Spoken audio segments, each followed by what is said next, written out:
And the Hey, social folks, security number is.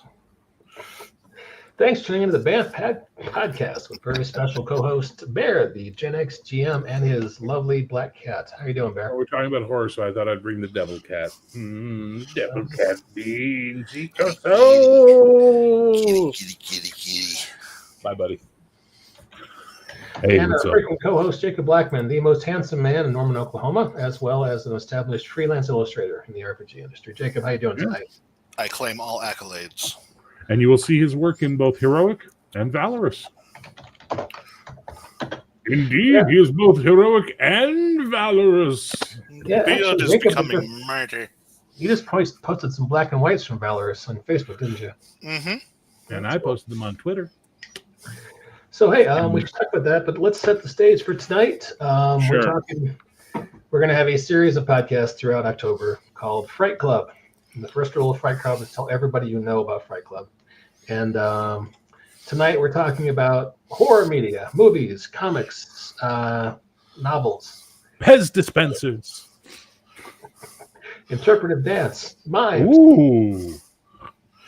So, and Jacob, you were really excited about Something's Killing the Children, the horror comic. So why don't we start off with that? I have been reading Something is Killing the Children. This is my new favorite horror comic. I am a fan of some of the horror comics that have happened in the past. You know, you got your Tombs of Dracula, you got your Werewolves by Nights, and but most of those are cleverly disguised superhero titles as opposed to horror. You have to go to the real old days to, those old things that are like the Tales from the Crypt was based on, in order to get some of the nice classic horror stories. Because way in the past, the Comics Code took care of those. But as we've gotten away from the Comics Code, those have been cycling back in. They've been pretty nice. But Something is Killing the Children is a pretty cool comic. It's an indie title, and it's kind of along the lines of Buffy the Vampire Slayer in the fact that it follows a young adult female protagonist who is trying to save children from monsters, because only children can see monsters. But as the comic goes, you start to realize more of the world opens up, and you find out she belongs to an organization called the Order of St. George, who are a collection of monster hunters. And one of the ways they go about getting rid of monsters is sometimes getting rid of the children who are responsible for the monsters, because monsters are a manifestation that physically manifest from the collected psychic fear of children. I approve of anything that involves getting rid of children, so yes. But it's a pretty good comic. And one of the things the main character is trying to do is show the Order of St. George that we should be heroes. We should be saving people, not murdering innocents, to protect the world from the knowledge that monsters are out there. I've heard people saying that this should be adapted to an RPG. I could see how this would be a good premise. I could easily see this as an RPG, yes. Well, as you two are the corpsmen of RPGs, I highly suggest you make your version, which will be your knockoff of this concept.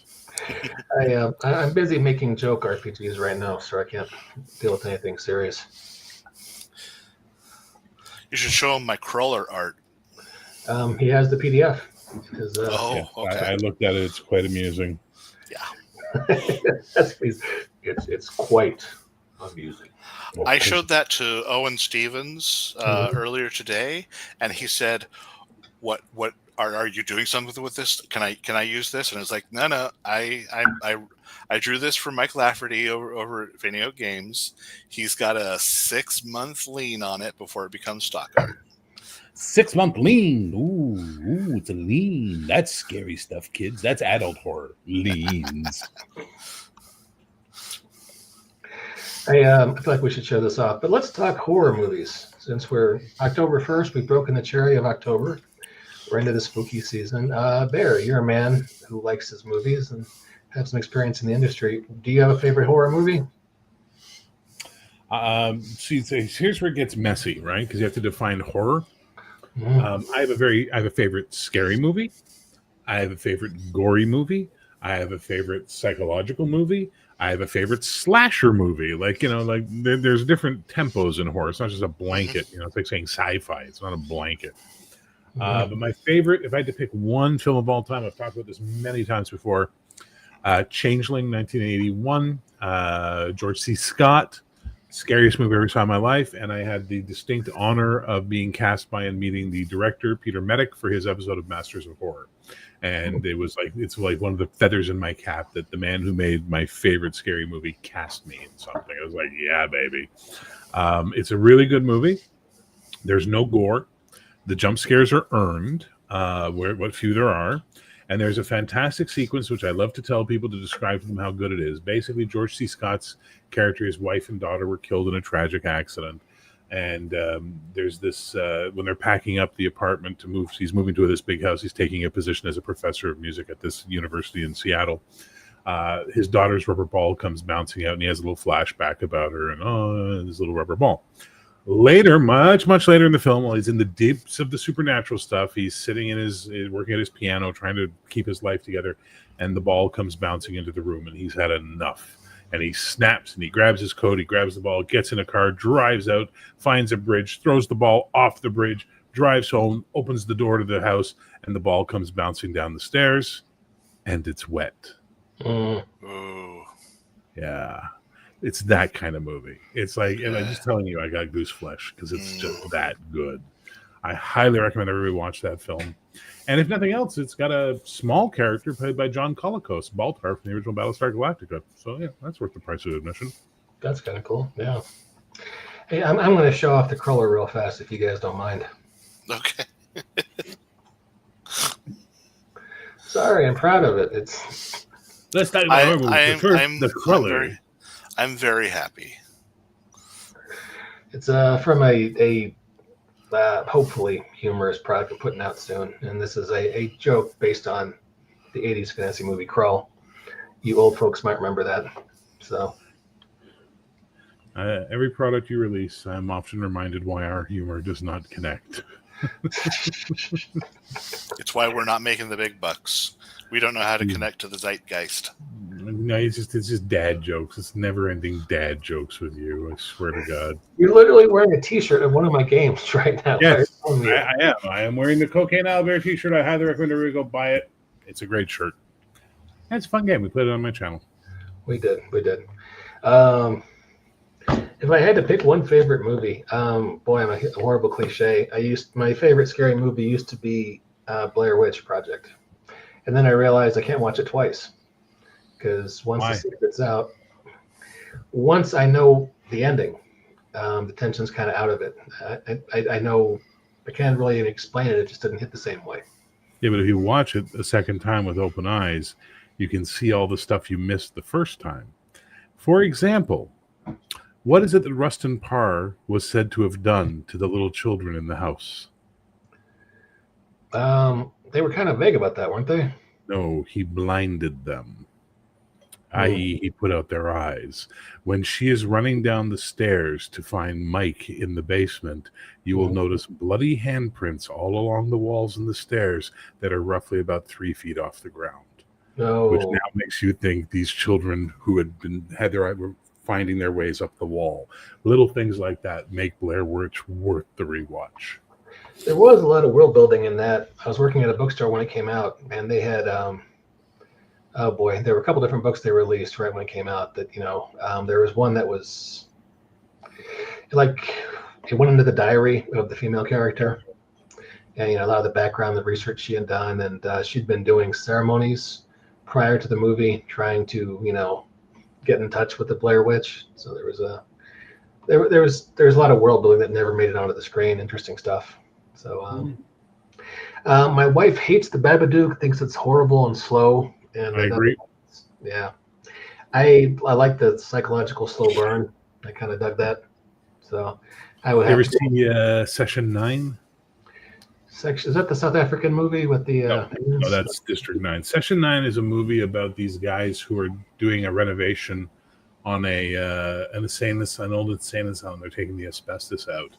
And I will tell you nothing more, but I will say this. I saw it in the theater where you can't leave. You're sitting there. You can't pause it. The lights are off. You can't take a phone call. You can't go get a snack. You're in the theater. And all of us were just disturbed by the end of the movie. If you're going to watch it, set yourself up with those parameters. No phones, no leaving, no pausing. Stay. Because it plays on your mind so well by the end, you'll just be like, oh, It's a great movie. Is this Session 9 or Section 9? Session 9. Okay, I just found that. Yeah. All right. That is a concept I've seen before, but I haven't heard of that movie, so I will check that out. There was some Canadian film I saw. Oh God, it was a very similar premise, but they were trying to do the found footage thing. You know what? I'll Google for it. Hey, let me ask you this question: most disappointing horror movie? What do you guys have? Any movie where everyone dies at the end, because what was the point of the film?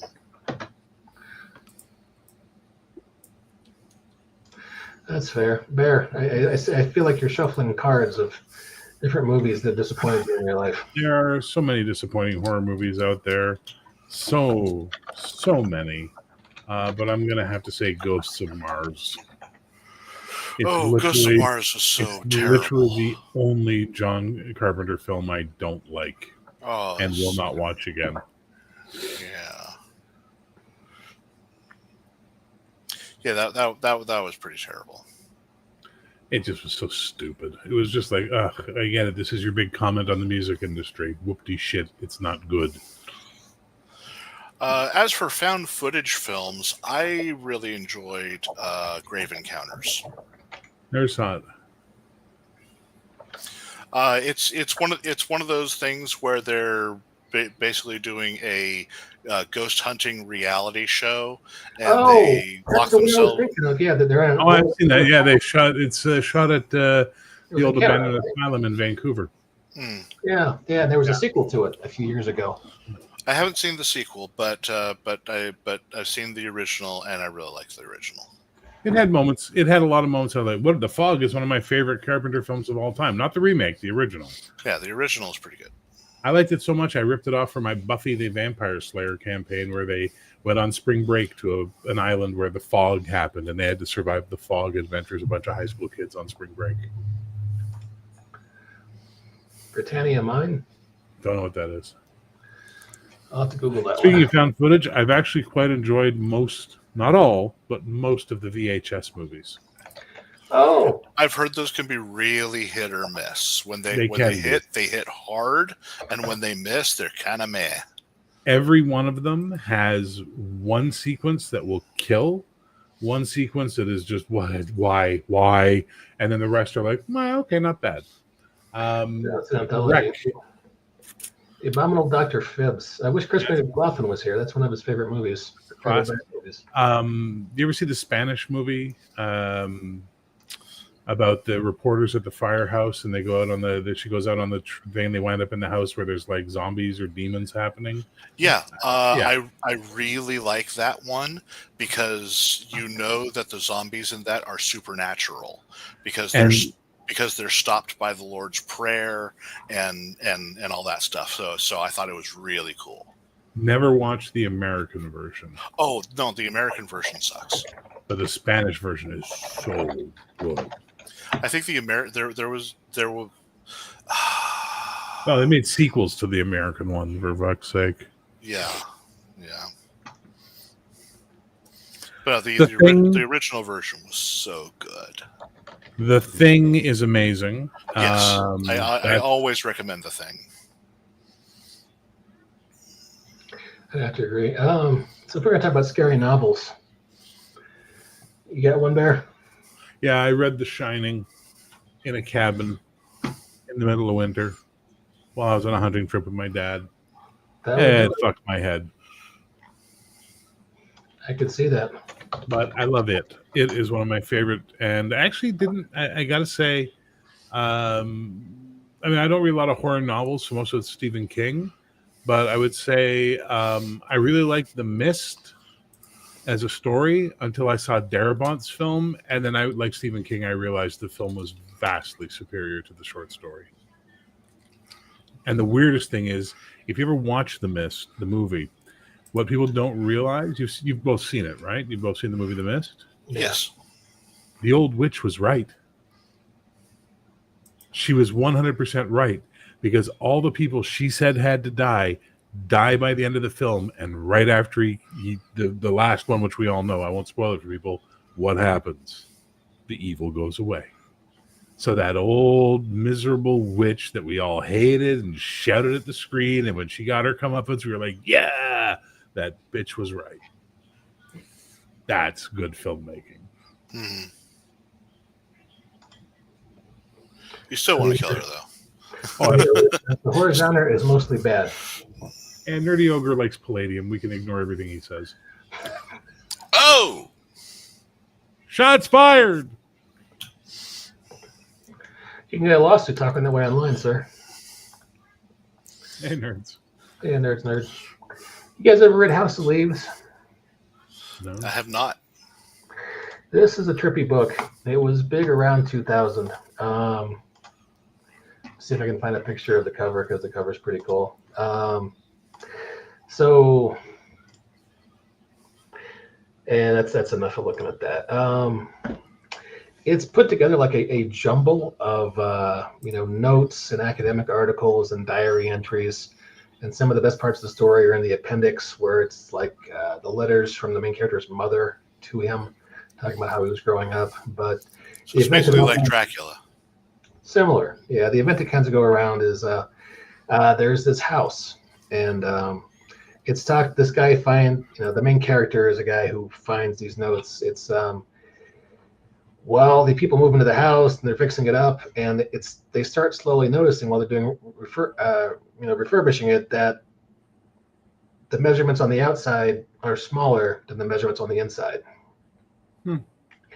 And it's just a little the hallway on the south side, it's kind of weird. It's 3 feet longer than if you measure the exterior wall. And then the next day, it's 10 feet longer.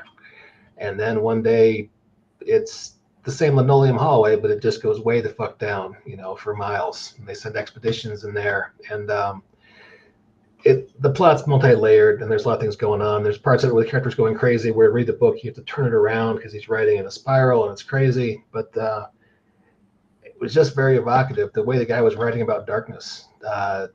It sounds trite as hell, but it just really gets to you. I just stopped reading it one night because, yeah. So yeah, if you have a chance, I mean, it's dense. It takes some time to get through, but it's interesting and well done. They'll never make it into a movie, or if they do it, they're not going to do it right. But well, you mentioned earlier the most disappointing horror film. Your speaking of the book reminded me of actually what was mine. Have you read World War Z? Mm-hmm. That book was amazing. It was a great book. It was such a great book, and the movie was such shit. Yeah, such shit. So the movie is just a Brad Pitt vehicle with a lot of CGI, but I mean, the book was a brilliant, collection of vignettes, short stories, talking about different people's experiences going on with the war against the zombies, and all those the story about the jet fighter on the pilot on the radio and all that. That shit was so well done. And then you go see the movie, and the movie's just, ooh, look, garbage. Look, zombies that move like fluid water and stack on top of each other like ants, despite the fact that human bodies can't survive under that amount of pressure. Yeah. No, it's a really good book, though. It's a really good book. So you guys ever run horror campaigns? You ever bring horror to the table? I've done two, not campaign. Well, I ran a Buffy campaign, if that counts, and I ran a Chill campaign in college, and that was a lot of fun. But I've done like horror one-offs, and they work if you do them right. How you doing right? You fuck with your players' heads. You turn off the lights. You make sure there's only candlelight. You only ever speak in character to them. You make noises. You play into their psychosis. You have fun with it. Okay, I was running the Chill campaign in college, and it was about, so the character, there was my buddy Corey and my buddy Brent were playing, and basically their characters were members of SAVE, which is the secret society of monster hunters. One character was a professor, and the other character was an ex-military guy who knew him through SAVE. And the professor gets asked by this one girl, "Look, I've inherited my grandmother's house in Vermont, and it's weird stuff going on. Can you come down?" So it's sort of like a bit like the entity. They go down with their equipment, they set everything up, and as they find things like graffiti and what have you, and old diaries and photos, they come across this name Ivan. And every time one of them said Ivan, I went, Ivan, Ivan, Ivan. I just did that. By about the 8th time I did it, Corey just stood up and went, "Could you fucking stop doing that?" Like, it was just in his head. He was just like, And that's you do stuff like that. You play with them, and you play it straight. You don't laugh. You don't joke. You just play it for what it's worth. And then you have your cat sneak up on them. There's a frightening beast there. Well, he heard me say Ivan, and he poked his head over the monitor. Like, what's going on? Coco B says, "How's it going, eh?" I assume he's going. So I would say that for sure. That's like, you're gonna do horror. Have either of you guys ever done horror games? I've done action horror or comedy horror. I could see. You didn't have to tell me you did comedy horror. I know you, Mike. You did comedy horror. Am I that predictable? Alas. Jacob, I feel like I cut you off there. What were you gonna say? No worries. I ran a incredibly successful Buffy the Vampire-esque game that was Mutants Mastermind Second Edition for a couple of years. I would often post quotes on the then popular Atomic Think Tank and to get rave reviews because my players were just chapped into that idea. And but yeah, that was fun. I did a couple of adventures with The Monsters Are Our Heroes, and that was fun. Do we count that as horror though? That's kind of like Creature Commandos. I mean, yeah, you've got Frankenstein, Dracula, and the werewolf, but is it really horror? I'd like to think that I had some pretty good horror elements in the adventures that I wrote. I did pod people, and I like to think I did some creepy things in there. That's cool. Yeah, I ran a 2-year werewolf campaign, which I guess technically was horror. I was thinking of it more. I mean, once you get into werewolf, I mean, there's horror elements. The black metal dancers. This was back in the day. Mm-hmm. Pretty creepy, but a lot of it was about politics and factions, and Yeah, that is where I kind of get annoyed with a lot of World of Darkness. Is so much of it devolves into just political BS, and it's like, I'm here to be a monster. That is exactly the stress I had with my players. Was I was into the factions, and they really just wanted to kill things, so I had to balance. Make the GM happy. Here's 10 minutes of interfaction diplomacy, and then you guys can kill stuff for the rest of the game. So. But I didn't really feel like I was doing the kind of horror that Bear was talking about in his game. So it's a different beast. So puppet shows. What's a scary puppet show? I'm just kidding. Sorry. Awkward silence. I'm trying to fill it. Barry, you look thoughtful. Talk to me. I'm just waiting for you to give us ask another question. Host man. I'm trying hard. How about scary TV shows that actually worked versus all the ones that failed? I am hard put to think of a scary TV show. I mean, I like Stranger Things, but I think it got too creepy. And after season 1, I'm not really going to talk about it. So I don't know. Janet's here. Janet says, "Hey, Janet." I would say for me, absolutely, a horror TV show that worked would be. I got nothing. They don't work. Horror TV shows don't work because they're usually too tame because they have to meet broadcast standards on TV. So things like Tales from the Crypt, sure, but they weren't horror. They were just stupid. I don't like that type of stuff. Though I love Demon Knight. I think that's a great movie. All Yeah, the stuff that's been happening that's lately, the what's his name shows, Midnight Mass and the Ghost House and all that, those weren't scary. They were really dumb, and it really, watching both of them made me realize how far horror has fallen since the masters were doing it, because they just weren't scary at all. I was watching American Horror Story for a couple of seasons, and it never really got scary. It got creepy. There was weird and creepy shit going on, but it was never really scary. And it got goofy. Yeah, it got goofy. It got so. Actually, what was that one on Netflix about the two towns? I don't And recall. they've done another one now, 19 something or other, and then the first one was 13 something or other, or 15 something or other, or 16, whatever. And they're basically just about like the history of the curse between these two towns, where one profits while the other one dies off. Those weren't bad. Those weren't bad. But yeah, overall, no. It wasn't really much of a horror series, but there was one particularly good horror scene in the DC series Swamp Thing. There's one particular scene where they're doing this autopsy on a guy, and he's been killed by some kind of strange new plant species that they've been investigating over the course of the show. And when they introduce some chemicals to his body, suddenly the plant grows out of him. But the way it grows out of him, it's like taking his rib cage and skeleton with him, and it's like following them, because the plant follows heat and life around it, because it wants to latch onto people to help it grow.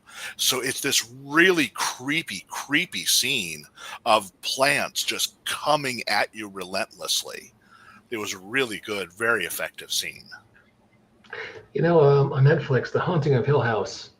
I won't endorse the whole series, but first few episodes, they built to this one kind of time jump scene. These kids, when they were growing up, they were in this haunted house. Yeah, that's the same director. Okay. This little girl kept seeing this bent neck lady. She kept, seeing her in the closet, and turns out that was a projection of her future self. And there's one scene where it all comes together. It's really well done, and it was well done. And like seeing the ghosts hidden in various scenes was really cool and stuff, but it wasn't scary.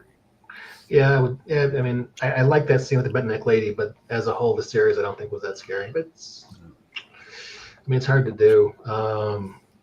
I've been watching this creepy German thing on Netflix. Let's see, creepy German horror on Netflix. What the hell is that called? The one where the people go missing and there's a tunnel. Yeah. Yeah, I've seen that. I've seen a bit of that one. Is it German? I thought it was Danish or Swedish or something. It's dark. It was on from 2017 to 2020. It was I watched a few episodes of it.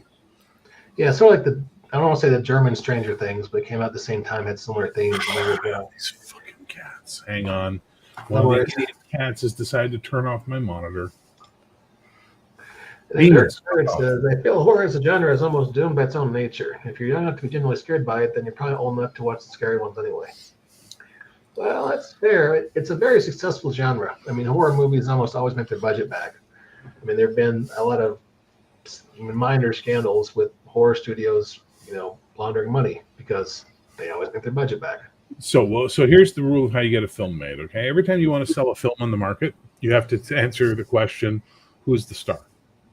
Because based on that, they can calculate potential earnings, and then they can decide how much that movie is worth for them in, say, South Korea or in Japan or in Russia or wherever they're selling it, right? Where they're buying for their market. The only genre they do not have to do that is horror. Horror always makes its money back. So as long as you got a horror film, odds are you're going to sell it on the market and you get your movie made. That's why you see really a lot of low-budget horror being made. That said, yes, Nerds is right, except for the exceptions, and the exceptions are very good. For example, and then I have a question for us after. Paranormal Activity. Did you ever see the pre-theatrical release, the actual film festival release of that movie? I've never watched any of the Okay. the PA The films. first one is really well done. If you watch it, if you don't watch the theatrical release, but you watch the one that Spielberg loved and got them to put in, and Spielberg gave them pointers, and they changed the ending. In the theatrical release, at the ending, she kills the husband. I'm sorry, spoilers. It's like a fucking 10-year-old movie. Spoilers. And then she throws the body back into the room, and it hits the camera, and then she demon crawls in with this weird look on her face. It's really fucking stupid. In the original ending, she kills the boyfriend, walks back upstairs, and then sits on the end of the bed. And we see the timer go by, and then they pause so we can hear the scene play out, where the best friend comes in, finds Micah's body, freaks out, runs out. Then all you just hear it. It's all audio, still looking at her sitting on the bed. Timer goes along, night falls, and then you hear the cops come in. And you hear, blah, blah, blah, blah, don't do blah, blah. And she walks out into the hall confused because she's been possessed this whole time. She has no idea what's been going on or the time's passing. And there's been this fucking closet in the hall that the light keeps coming on in that we see as this constant thing that's always happening in the movie. And as she's standing there and the cops are coming up the stairs with their guns drawn going, don't move, don't move, don't move. The light in the closet goes out. The door slams. She jerks. The cops freak and gun her down. That's a good fucking ending. But Spielberg saw sequel potential and convinced them to reshoot the ending for the theatrical release. So when I saw the movie, I was like, fuck, this is really good. Like, I can see why people are freaking out about this movie. That's well done. The ending's nice and ties everything up well. It's good. And then my girlfriend watched and she goes, that ending was stupid. What are you talking about? Well, then we start talking and they're like, wait, we didn't see the same film. So she brought over her copy, and I watched it. I'm like, that's not the fucking ending. Let me show you the copy I have. And we were like, holy fuck, 2 different films, you know? That's crazy. Yeah. There's a cat around my shit. Okay, so question. Favorite anthology horror film? I really like VHS like you. You're the one guy I've ever met who likes that series as much as I do. I would go with that. Nostalgia favorite, probably Creepshow. I'm not sure how that holds up on a rewatch. I love Creepshow. It's so much fun to rewatch. Jacob? Yeah, certainly the Creepshow. That was good. Oh God, I'm trying to remember its name. It's this one movie that has to deal with a long-running curse over multiple generations. Don't know. Unfortunately, I'm terrible with names right now. Well, Coco almost hits it for mine. Tales from the Dark Side, the movie, which was originally supposed to be a Creepshow. I loved the show. Well, the movie's amazing. And it was originally supposed to be the Creepshow sequel, and then they decided to go a different way. Check it out. You'll love it. Oh, no. I like Tales from the Dark Side of the movie. The gargoyle scene is fun. Yes, the James Remar Ray Dong Chong is the best part of that film. Something I learned recently of a thing about people never knew this, but when they learn it, they suddenly realize, that makes sense. The movie Death Becomes Her was supposed to be a Tales from the Crypt episode. Yeah, it does make sense. Yeah. Especially when you think about how the story is shot, who all the actors are, the creepy yet goofy nature of it. It screams Tales from the Crypt. But that's why I never liked Tales from the Crypt, was the goofy nature, right? Like, I think you know this about me by now. I don't like goofy shit. I think goofy shit is childish, right? So that's why I never got into that show. But Demon Knight is fucking amazing. Demon Knight was so good. One of the reasons was there was a couple of goofy scenes, but mostly that was when they were doing the hallucination scenes. Yes. So that's just in people's heads.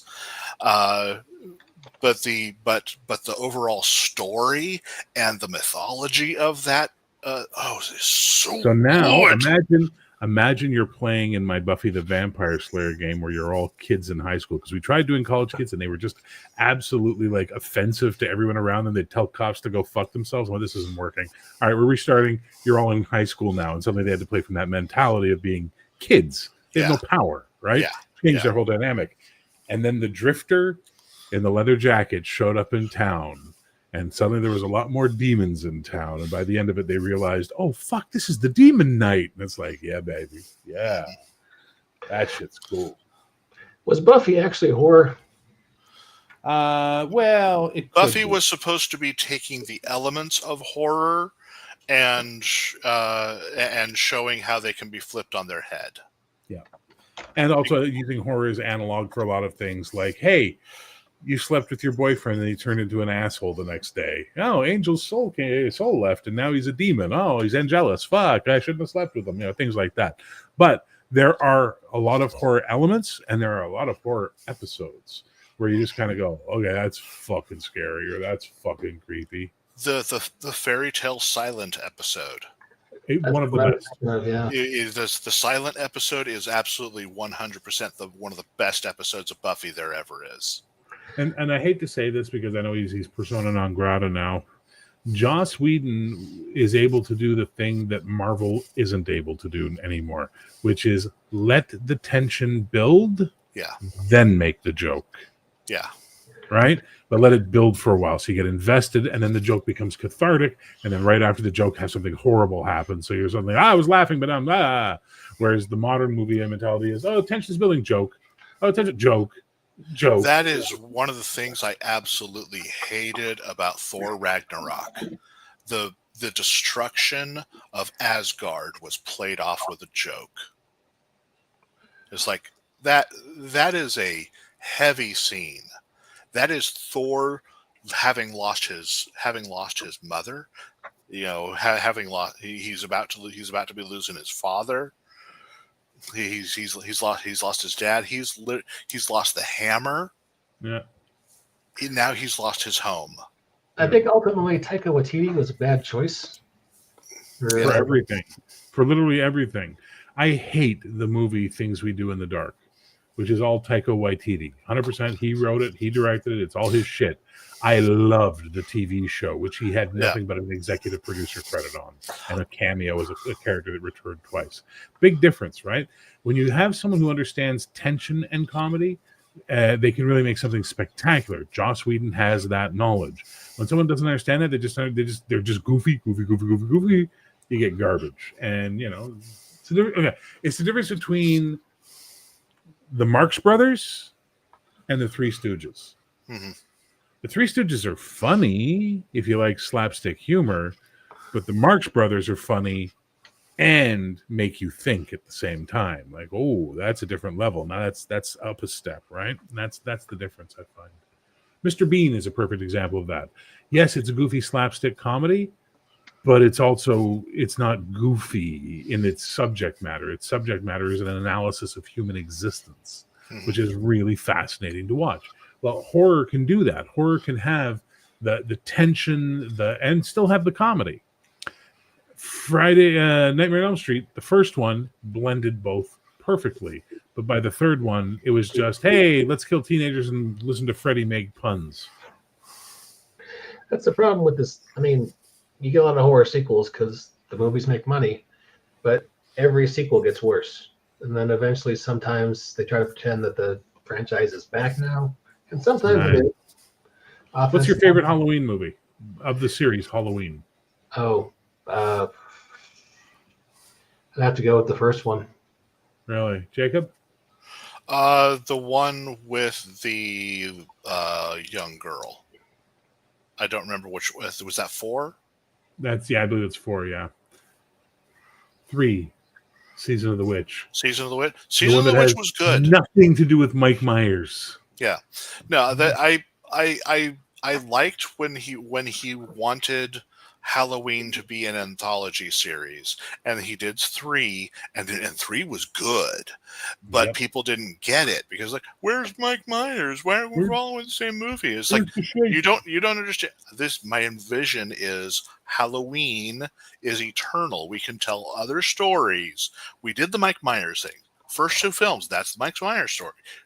We don't have to do that anymore. Yep. Now we can tell other Halloween stories. But no, people are stupid and didn't understand anthology. I've always said Star Trek should be an anthology series. I agree with that. You do 1 season that follows a particular ship, a particular crew, investigating this thing that's happening over here. Wrap that story up. Next season, new ship, new crew. They're doing another thing. Next season, maybe go back to the original ship because they're happening upon some things. You know. Yeah, or go get the cast of Deep Space Nine back together and see where they are 20 years later. Whatever. You can do lots of stuff like that. This is Trick or Treat is a movie I like. Ozzy Osbourne. I'm sorry, what? Trick or Treat, the horror movie with Ozzy Osbourne playing a televangelist, right? No, the other Trick or Treat, which was the one with the little demon guy with the burlap sack, and Brian Cox as the old man. It's really good. It's shot in Vancouver. It's really good. Okay, 2007, right? I believe so. Yeah, it's an anthology movie, but it's got the like all good anthology movies. It has the linking story running through it all, right? Like The Witch with Deborah Harry in Tales from the Dark Side, the movie. Yeah, that movie is a well done movie. And it was supposed to launch a franchise. Didn't seem to really do it, sadly, but that was a good movie. I'll check that out. Speaking of things that are a franchise, you know how people have been trying to get Universal Monsters to become a movie franchise? Yeah. It's happening in comics. What? There is a series of comics being published by Image or Skybound, whichever print you're trying to do here, called the Universal Monsters, and they've put out Dracula comics, Frankenstein, Mummy, The Invisible Man, and they are incredibly popular. They're all taking place in the same universe, and they've been getting some pretty good accolades. I had never heard of this. Okay. You know what the best Universal Monster movie was? What's that? Monster Squad. I fully agree. Speaking of Monster Squad, I want to show you what I got in the mail today. Put them back on the big screen, Mike. We want to see. Put it on the screen. You're on the big screen. Nice. Super 7 came out with Universal Monster reaction figures. Not only that, but these are the Reaction Plus, so they have the additional articulation along the elbows and knees and everything. But yeah, they got a Creature of the Black Lagoon, Wolfman, Dracula. Now all I need is a Mummy and a Frankenstein's monster, and these are the same scale as classic G.I. Joe figures. I have a quick question for you. 3.75 figures. You said that Wolfman has a bunch of articulation and stuff. Does he have nards? He's made of plastic. No, so Wolfman's got nards. Monster Squad. Come on, man. Teed that up for you, man. It was right there. Right there. I teed it up for you, and you just, nope, I'm going to be a nerd. Yeah, big nerd. Nerd. Well, I'm being a film nerd over here. There we go. I really hate to say it. Creature has a cloaca. I don't know. What do you want? Cloaca. That sounds like something Lucas would put in one of his films. They are the cloaca. What? The what?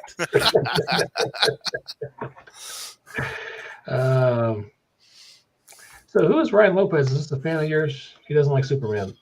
No, that's his problem, not mine. Okay. Listen, everybody's entitled to be wrong, and this is his turn. All right, fair enough.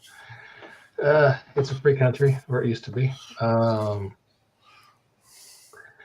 But growing up in the 80s, in the middle of America, I got this weird thing where, like, satanic panic horror, like the Amityville horror, just hits me just right. You ever watch Race with the Devil? I'm sorry? Race with the Devil. Peter Fonda and a couple other people. It's a late 70s film. There are a bunch of LA whatevers that are out in their Winnebago in the woods, and they accidentally come across a satanic sacrifice ritual, and then the rest of the movie is the Satanists chasing them. I never heard that. Oh. No, but it has to Highway to Hell. Second favorite of all-time horror film, The Car.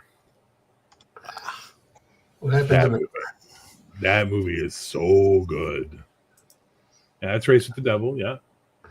Okay, what the hell is this thing looming in the background with the two horns and the weird... That's what the Satanist guy is dressed up as. That is the ritual.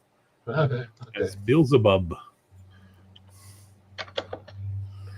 So what happens in The Car? 1977. You've never seen The Car? James Brolin? Oh my fuck, Ronnie Cox.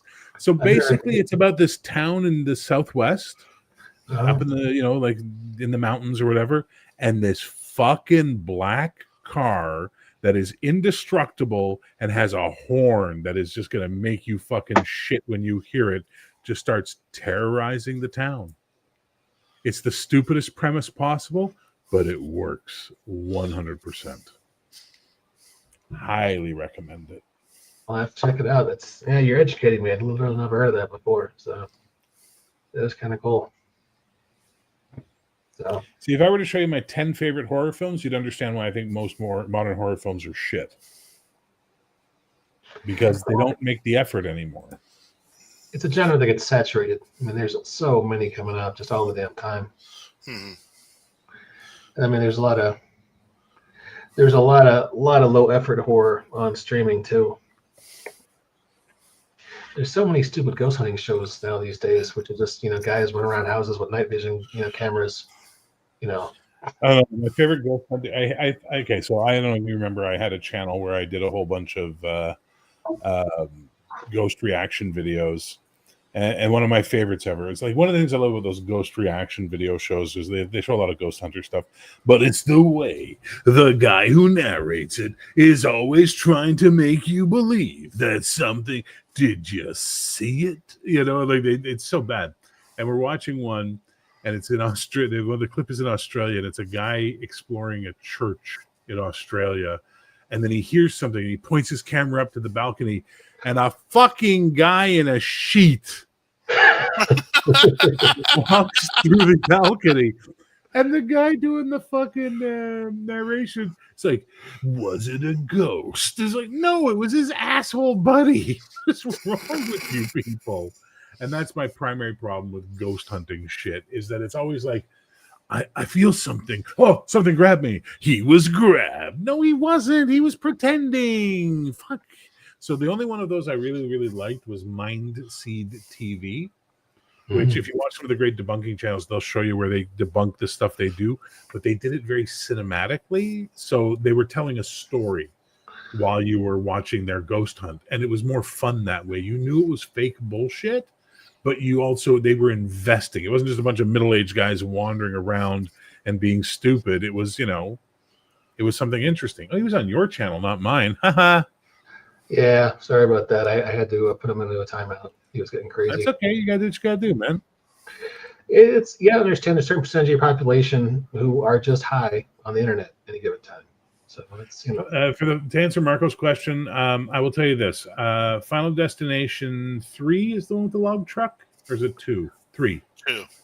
2 is with the log truck. That's the best one of the entire series. That one is so well done, right? Shot in Vancouver.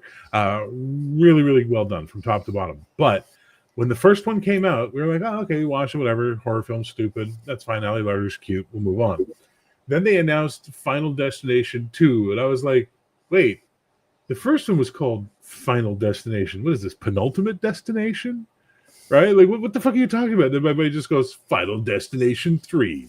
Are we there yet? Well, Final Destination was also a play on term because the whole thing stemmed around an airplane, which arrives to its final destination. So I'm with you, but it doesn't matter because it's fucking stupid to have sequels of a movie called Final Anything. I agree. I just thought it was a dumb franchise. I mean, I like the concept. It's like a thought experiment. It's a slasher movie with no slasher. The slasher is just causality, fate, the Grim Reaper, something. And I'm not a big fan of slasher films, which is why I don't like Final Destination. Well, the only thing that Final Destination had going for it was by the end, they finally agreed to make it about death is an entity and it's hunting you. Who here knows why Final Fantasy was called Final Fantasy? I have no idea. Educate us, sir, please, oh wise geek on the mountain. And Final Fantasy was called Final Fantasy because the company was going bankrupt. They had lost all of their big games that they had pushed for years and years and years, had lost money, nothing. So, but they had one last project in the pipe. It was a fantasy film. It was a fantasy game, so they they literally put it out. Final Fantasy. This was the last game they were ever going to release. And it blew up. And it went huge. It saved the company. And so Square was a big hit, and the Final Fantasy became a franchise. Yeah, franchises are the death of creativity, I find. Yeah. But that is the reason why Final Fantasy is not so final. Or Final Destination. Because they named it that, so they had to keep the name in order to keep the franchise. Never-ending Yes, story.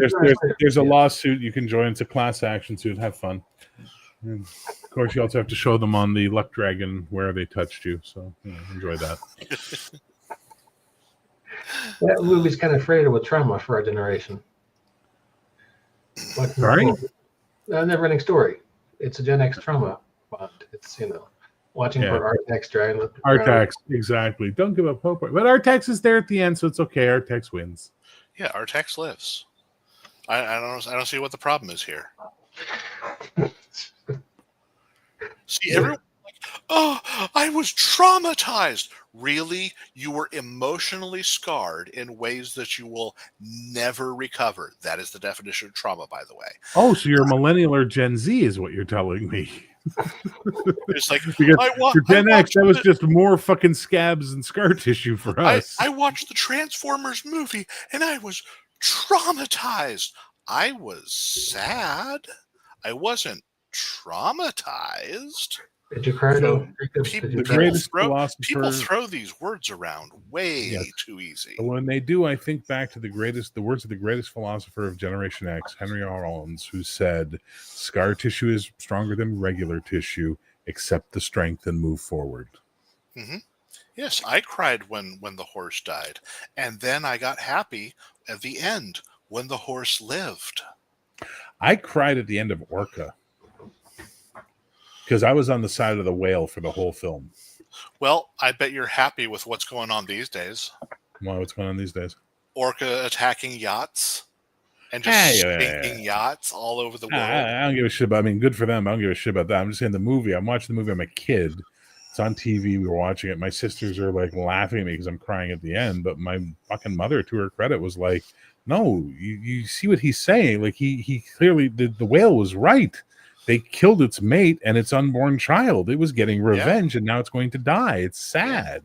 Yeah. It's like that's why Orca failed as a horror film, because the primary killer of the movie was humanized. It was you could feel empathy towards it. Where in Jaws, that black-eyed fucker, you had no empathy for that prick. No. Well, it's a lot of people missing. There is a lot of elements of that when people miss the point of a movie. For example, Soylent Green. Everyone knows the end of Soylent Green. It's made from people, but that's not the point. No. At the end, he's screaming, "It's people. It's made from people," but no one cares. They're just lining up and eating more of it because it's the food they have. No one cares. Why? That's the horror. Yes, I agree with you. Also, the dystopian nature of the film, the idea of like an apartment girl. Life is so bad, women are renting themselves out to be given with apartments to men. Like that's a creepy fucking concept when you think about it, right? Yeah. But ultimately, all of Charlton Heston's horror films were never understood. People missed the point of all of them. Omega Man being like they so missed the point of that one. Yeah. He's the monster, like that. But they also didn't put it in properly to show it, But I hear you, man. I hear you. Logan's Run was scary to me when I was young. That fucking robot in the ice caves, Box, scared the shit out of me as a kid. I'm here to freeze you. Yeah. That's nice. We'll be able to tell that you've been eating too much when you have the shakes, Jess. The Fryon's fucking with your nervous system. Is that what eating long pork does to you? Well, you ever see what's the Book of Jericho? No, the Book of Eli. Book of Eli. Oh yeah. But then, That's how they identify the fucking the cannibals, is they have the shakes because they've been eating too much human. Yeah. They get the equivalent of human mad cow disease, essentially. It's interesting stuff. So it's a weird genre, right? It's often done badly. It's great when it's done well. We think old horror movies are better. We think TV doesn't generally do it right. It can be good though when you take the piss out of it a little bit. Cabin in the Woods, perfect example. Oh yeah, it's such a good movie. It's not Yeah, scary. That was playing to the tropes, though. Yes. Yeah, that was the point of it, and that's what made it amazing. So you watch the first Evil Dead movie, speaking of Cabins in the Woods, which is where the titular title of that movie comes from. And it's trying to be a horror film, and it's not very funny. It's pretty fucking scary, right? It's pretty dark and what have you. Then you watch Evil Dead 2, and it's pretty much a gross comedy, right? Evil Dead 3, comedy all the fucking way through. Then you watch the remake of Evil Dead that they did. So and good. But people hated it because it wasn't funny. Oh, then you watch the Evil Dead Rises, which is the one with the apartment building, and it's even better. Yeah. But again, it's not fucking funny. And proof is they did funny. They did Ash versus the Evil Dead series, which I quite enjoyed. Yeah. But notice it got canceled from lack of viewership. Now, the two most recent Evil Dead films are spectacular movies, and I will watch them over and over again. They are so good. They're really good movies. They're really good horror movies. Well, have we talked it to death? We might have. Sorry, I'm kind of low energy. I'm fighting a chest cold. Okay. Whatever, lobster boy. Let's leave it there. We can pick this up next time we discuss. We have much more of the month. It's only the first. Yeah. Tucker and Dale versus Evil was amazing. I'm not gonna. Why these kids keep killing themselves? It's a suicide cult.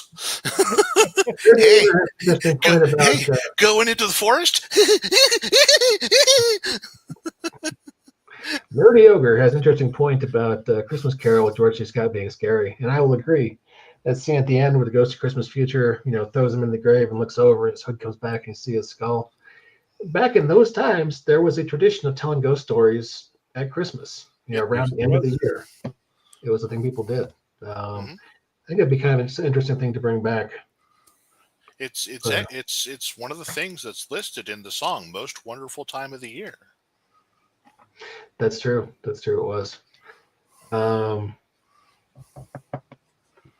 So yeah, but I keep thinking this. I'm going to forget it because I'm drinking. But did Marvel start to suck when Joss Whedon got canceled, so he couldn't punch up their scripts anymore?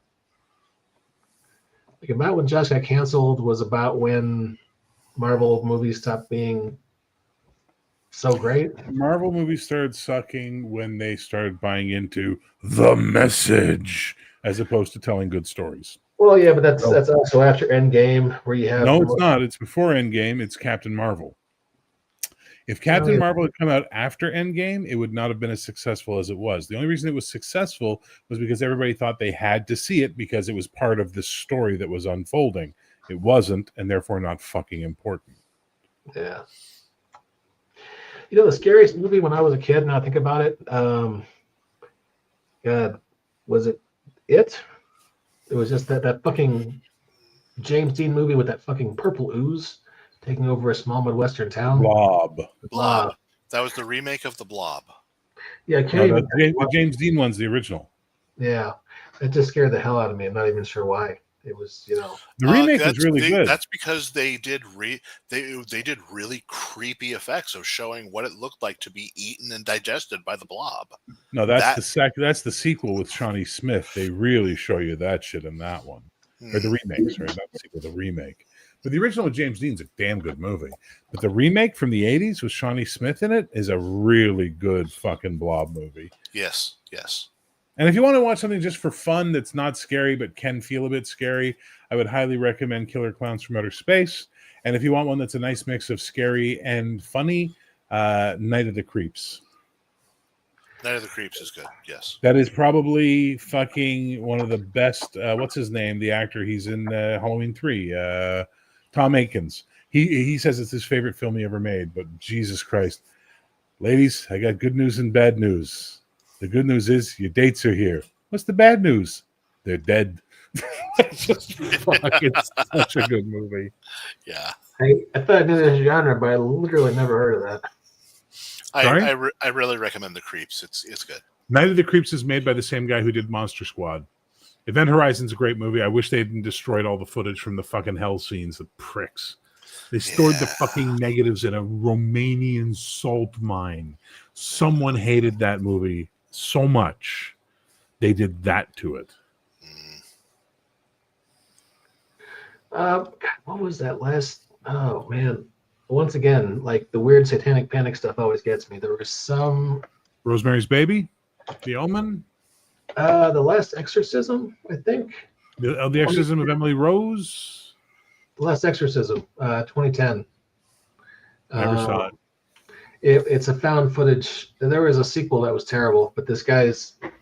It starts off as a documentary about this guy who's an evangelical preacher, you know, and it's charismatic. So they're like Pentecostals. They shake and whatever, and you know, it's very much talking to the camera. Then he's preaching, and he can tell he's jaded and cynical. And he even shows he's got a few props he uses in his his sermons too. You know, it looks like the cross is smoking or whatever, and then he meets an actual girl who's actually possessed. Oh, interesting. It kind of deals with this whole cynicism and whatnot. Like I said, just growing up in the 80s in Indiana and going to a Baptist church, just something about that stuff just scratches an itch for me. I mean, I'm not do you remember the first Prophecy movie with Christopher Walken, Elias Koteas? That's a good fucking movie. Viggo Mortensen is the devil. Viggo Mortensen was such a good devil in that. It's just he really was. The line. It's like, all those years you were worried that I was hiding under your bed. And I was. Yeah. So have you guys seen that one movie, 2023, Late Night with the Devil? Yeah, I saw it. It wasn't bad, but it wasn't as good as everybody made it out to be. Like it was okay. It's worth a watch. Okay. Waxwork 88, a really good movie. I think it qualifies for. I haven't heard that one. I'm guessing you have, Andrew. Sorry, I've only seen the original and the Paris Hilton version. I didn't know there was one in the middle. Oh, Pumpkinhead. You like that one? Have you guys seen Pumpkinhead? Lance Henriksen? Come on. Mm-hmm. Yeah, I've seen that. Great movie. Terminator was a horror film, right? Yeah. Not only that, but it was a B movie. They expected that to go straight to video. They never expected it to become the huge tour de force film it became. I'd be remiss if I don't mention the greatest vampire film where the word vampire is never mentioned once. Near Dark. I disagree. My greatest vampire film where the word vampire is never mentioned once. There was a qualifier. Okay. Now, what is your favorite vampire film? Because mine's Fright Night. Go ahead. The original Fright Night. Exactly. It's a great movie. It's one of the best vampire movies ever. And the second Fright Night sequel is almost as good. It's very good. You ever see Vamp? Chris Makepeace, Grace Jones is the vampire chick. Yes. Grace Jones is the vampire. Yes, I have. Fun vampire movie. Vampires were fun until they got romanticized by people rediscovering Interview with a Vampire in the 90s. These young kids, they ruin everything. With their hula hoops, their Dan Fogelberg records, and their Zima. Their hippie happy music, and they're sagging their pants, and they're wearing their hats like this. It's just wrong. I just don't know what's wrong with them. I blame the screens. I blame you. It's not all me, man. It's all you. Everything is you. I'm just one guy. I have very limited influence. I'm not a handsome media tycoon. No, not the Prophecy movie about the bear. That I know that movie. Not that one. It's a good movie though. I'm talking about The Prophecy, which was the one with the angels. It's a great movie. Actually, I liked Legion. Was it called Legion? Yeah. Paul Bettany in the diner. Yeah, Legion. Yes. 2010. I like Yes. that one. There was a TV show apparently based in the same world. I never watched it. Don't know if it was any good.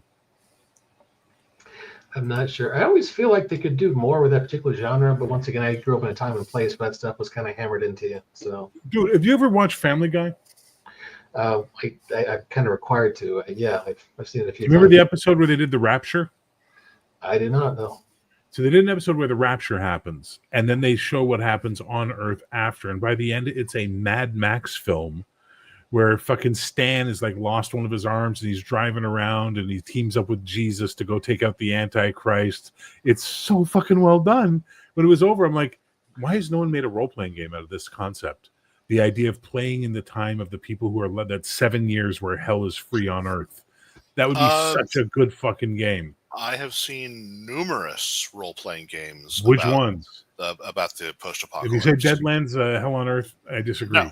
No. Okay. Okay, there was one that was based on the series of novels by Faith Hunter. Don't know what that is. In her Mage series. The Mage series takes place after the apocalypse. This is after the rapture specifically. And hell is loose. So if you follow the rapture, the actual rapture mythology, everyone gets summoned up, and then 7 years, hell rules the earth, and then Jesus returns, and right? That's the mythology of the rapture. So I'm talking about that 7-year stretch where the world just becomes a post-apocalyptic world, but demonically post-apocalyptic, not mutantly post-apocalyptic. Okay. Then no. The other post-apocalyptic one, I forget its name, but I remember the concept because the entire concept was the meek shall inherit the earth. It takes place where everyone's been raptured, all the sinners have been taken down to hell, and all the people that are left on earth are the meek, the people who don't believe, who aren't good or bad otherwise. They just want to live their lives. And if you sway, and it had a mechanic where if you swayed one way or the other, where you start doing good things, you would be raptured. And if you started doing bad things, demons would come after you. Please remember the name of that game and send it to me on Facebook. I want to read it. It has literally been like 3 decades since I don't care. You can do it. You've got a big brain in that skull. Okay, I'll try. Aren't you the smartest man in Billings, Montana, or something? What did you say it was? He's the most handsome man in Norman, Oklahoma. Oh, okay, Montana, Oklahoma. Like they're that far from each other. You're not familiar with Western states, are you, sir? It's the Midwest. It's Nebraska. It's Oklahoma. It's Wyoming. It's Montana. It's Indiana. It's all that flat bullshit with some mountains around it and lots of corn. Okay, that's what we know. It's those big square states, sir. Big. Yes. The ones where they just kind of went, nah, you're a state. Good luck. Yeah, basically, yeah. It's called The End. You can drive to Kansas. That's the name of the game, The End? Philosophical. The End. Nice. I'll check it out. Sounds good. There have been a bunch. I've been Googling. There have been a bunch of less than fully professional games focused on the Christian apocalypse, the Christian Book of Revelations, if you will. So I found reviews for a couple that seemed to be pretty terrible. But The Revelations is different than the Rapture, though. That's a big difference between those two mythologies, right? well, the Revelations is biblical. The Rapture was a concept someone dreamed up in the mid 1800s. So yeah. Chill. Chill's still the best horror role-playing game ever made. James and I have had our theological debates, sir. Thank you. Ecumenical, even. I like the scream mechanics it came from the Late Show, where if you make a successful scream roll, you are more likely to survive the monster encounter. Huh. Because help will arrive in time. Interesting. Yeah, there's some games that have been. I know Spectrum Games did some games that were like laser focused on emulating, say, the slasher genre or that kind of thing.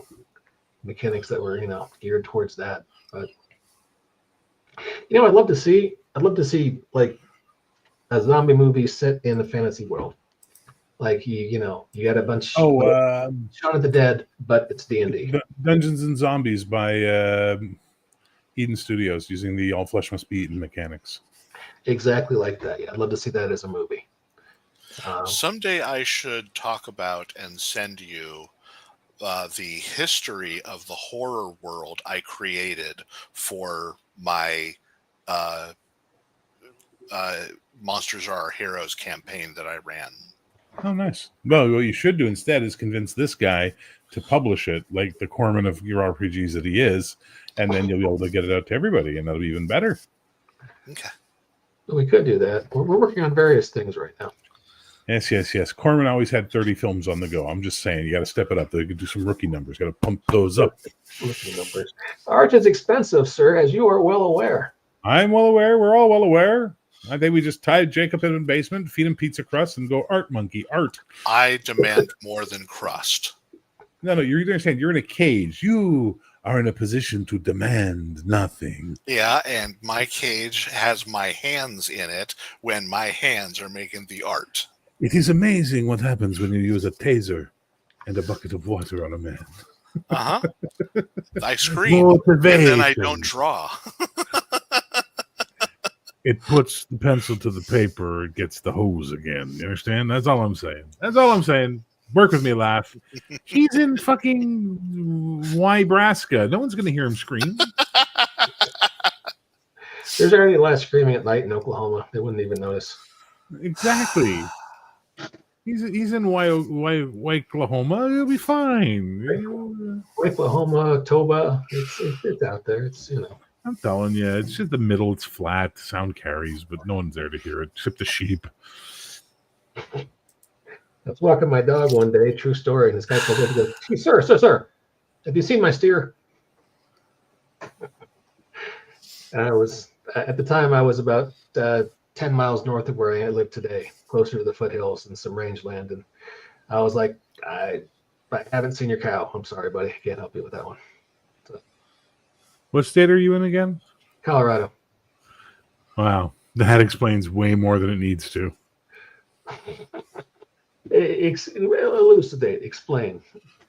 Man. Colorado is like a fucking Cthulhuoid state. It's like, for some reason, Colorado is like the place where all the witchcraft went after Salem. Like everything was just like, let's just go Colorado. Sound good? Sounds good. Let's go to Colorado. Let's do that. And then it just gets weirder and weirder. I have like 3 friends who live in your fucking state, and they all tell me stories. And I'm like, why do you live there? It sounds insane. Are they talking to you about the airport? Well, the airport alone is fucking worth the price of admission. No, I have a friend who's in not Denver. What's the other big city? There's Denver, Boulder, Colorado Springs. Boulder. He's in Boulder.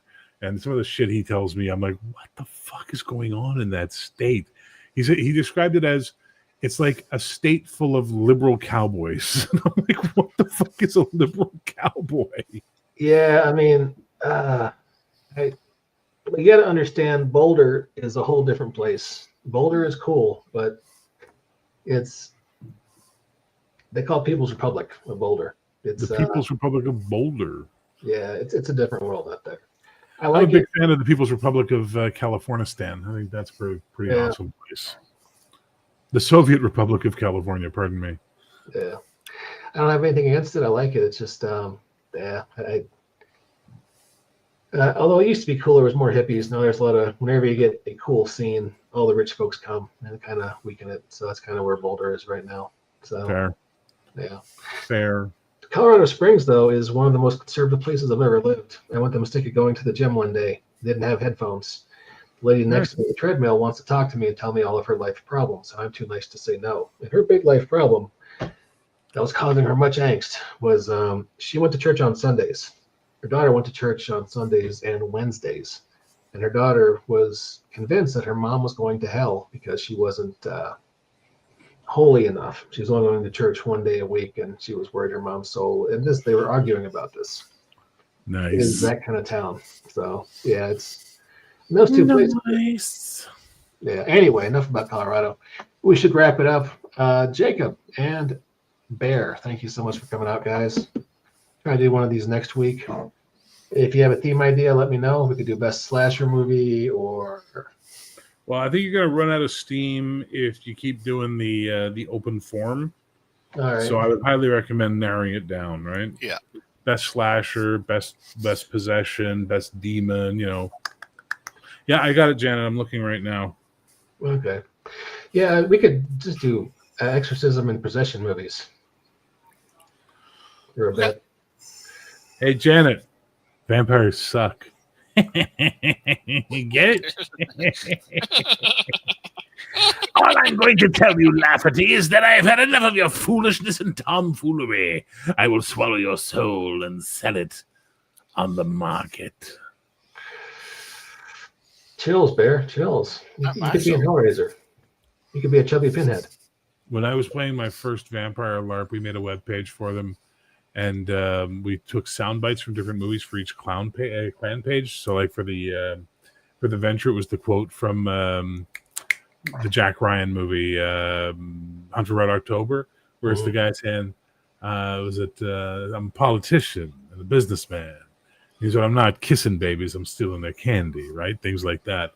And then for the Tremere, it was, your suffering will be legendary, even in hell. You know, like Hellraiser. You know, come on, have fun.